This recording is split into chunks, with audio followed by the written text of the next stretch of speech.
révélé que désormais, s'il peut mettre les anges en action par la parole de Dieu, amen, il aura ce qu'on appelle l'onction Shulam pour aller dans des niveaux élevés, dans son ministère, dans son système patriarcal, dans son système prophétique.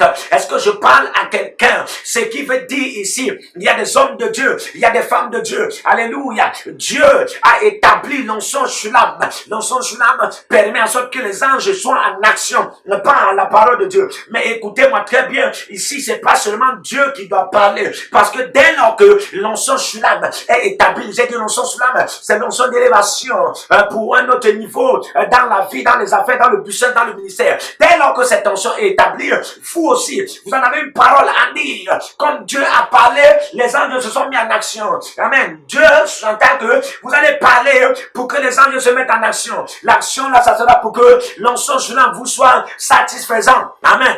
L'onction Shulam vous soit satisfaisant. L'onction Shulam vous apporte des nouveaux privilèges, des nouvelles faveurs, des nouvelles grâces, des nouvelles acceptances, des nouvelles ouvertures dans vos visions, dans vos ministères, et même des nouvelles visions. Amen. Est-ce que je parle à quelqu'un? Mais tout c'est d'abord la parole de Dieu qui met les anges en action. Écoutez-moi très bien, Dieu est la parole. Dans qu'il parle, les anges sont en action sur l'onction Shulam. Également, si vous devez parler, vous devez en avoir la parole de Dieu pour mettre les anges en action sur l'onction Shulam en votre faveur. Alléluia, en votre faveur. Est-ce que je parle à quelqu'un? Mais à partir d'aujourd'hui, je prie pour vous. Je déclare au nom de Jésus-Christ que la parole de vie, la parole de Dieu, la vie de Dieu soit remplie dans vos cœurs. Soit remplie dans vos cœurs. Oh my God. La parole de Dieu s'est adressée à Jérémie. La parole de Dieu s'est adressée à Moïse. La parole de Dieu s'est adressée à un jeune prophète. La parole de Dieu s'est adressée à Ézéchiel. La parole de Dieu s'est adressée au prophète Jérémie Naoum. La parole de Dieu s'est adressée au prophète Amos Jéhud. La parole de Dieu, oh my God, cela révèle la rencontre que nous avons eue avec la parole de Dieu. Amen. Qui s'est établie dans nos cœurs comme la parole de Dieu, comme la parole de vie, la vie de Dieu, qui nous permet désormais de proclamer, et les anges sont mis en action. Et Kanasi Gapata. Alors je proclame au nom de Jésus que cette même parole, se révèle à vous, que cette même parole vienne à votre rencontre, que cette même parole vienne à votre rencontre, que cette même parole vienne à votre rencontre. Au nom de Jésus-Christ, je libère la grâce là, je libère la grâce là. Écoute-moi, tu peux en avoir le Saint-Esprit, mais tu n'as pas encore la rencontre avec la parole de Dieu. Amen. Tu peux en avoir le Saint-Esprit, mais tu n'as pas encore la vie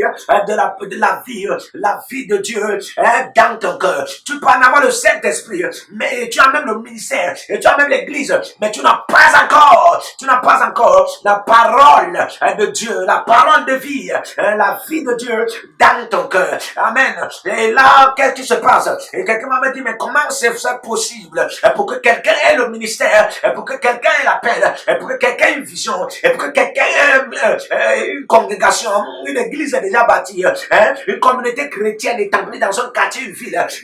Amen. Et il a des gens. Comment c'est possible? Et il en manque la parole. C'est possible, frère. Alléluia, c'est possible. Est-ce que je parle à quelqu'un? La Bible déclare, dans Matthieu 10, le verset 1, la Bible déclare, Dieu les a appelés, Jésus, et amen, il les a appelés. Il leur a donné la puissance de guérir les malades et de toutes sortes d'infirmités et de chasser les esprits impurs. Mais écoutez-moi très bien. Amen. Écoutez-moi très bien. Les gens aussi n'étaient pas encore convertis. La preuve, dans Luc 22, dans Luc 22, la Bible déclare, Jésus va crier, Pierre, Simon, Pierre. Satan vous a réclamé pour vous gribler comme du froment. Mais moi, j'ai prié pour toi. Lorsque tu seras converti, lorsque lorsque tu seras converti, dans tout ce temps, dans Luc 10, le verset 17, il recevait la puissance. Dans Matthieu 10, le verset 1, il recevait la puissance. Dans Luc 10, le verset 1, le verset 19, il recevait la puissance. Mais la dimension de la parole de vie, la dimension de la parole de Dieu, la dimension de la vie de Dieu n'était pas encore dans leur cœur, n'était pas encore dans leur cœur. C'est la raison pour laquelle, regardez, quelqu'un peut en avoir l'onction, peut en avoir la révélation, mais ne veut pas dire qu'il a déjà la vie de Dieu en lui. Est-ce que je peux parler à quelqu'un? Regardez quelque chose. La Bible déclare